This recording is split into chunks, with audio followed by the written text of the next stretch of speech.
What's up mga ka-amazing? Ayan, panibagong araw, panibagong kwento na naman.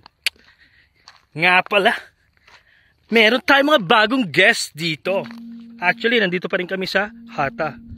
And we are on the 13th day of the event in Hata Festival. Yan, ito po ang ating mga kasama. Si Kamarites at si Teacher Krishna. Oh.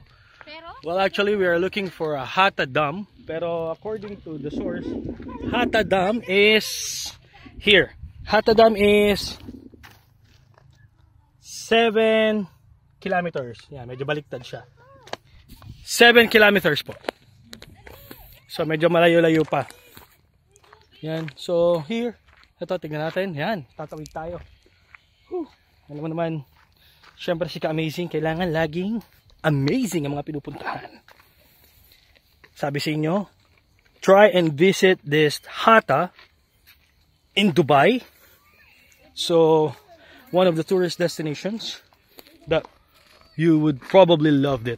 100%. You will definitely love it. Okay? So, yan. Yan, makita nyo, mga hiking, yung mga mahilig mag-hikings dyan, yung mga mahilig mag-camping, bonfire, barbecues and everything. So ayan, malayo pa. Doon pa yung Hata Dam. And we are on our way back, going to the event, festival. Ayan. And look at this one. This is the dome. Ayan, Hata Dome.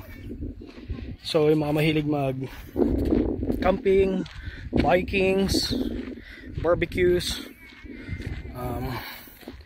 thrill, adventure. Yan, dito. Maganda talaga dito.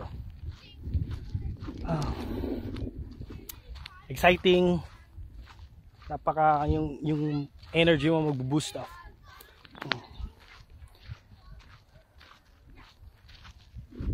So dito, kagandahan dito, wala naman siyang entrance.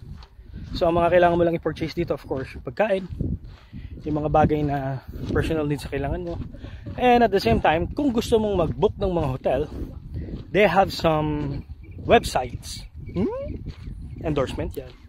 Wala pa tayo dyan. So yun, may mga websites kayo na makikita. May mga offer sila. May tinatawag silang daily pass, may tinatawag silang weekly pass, at meron silang unlimited pass. So check nyo lang. Check on Facebook, Google, and Hata websites. Kompleto ang mga activities nila dito. They have mountaining. Yan. Pwede kayo mag-mountains. Hikings, traveling, biking, off-road scooters like ATV, yung mga malalaking scooters din, at saka buggy. Yeah, they can use buggy here. Yun. So sana na-enjoy nyo rin ang ating pamamasyal kasama si Kamarites at si Teacher Krishna. Diba? So again, follow for more.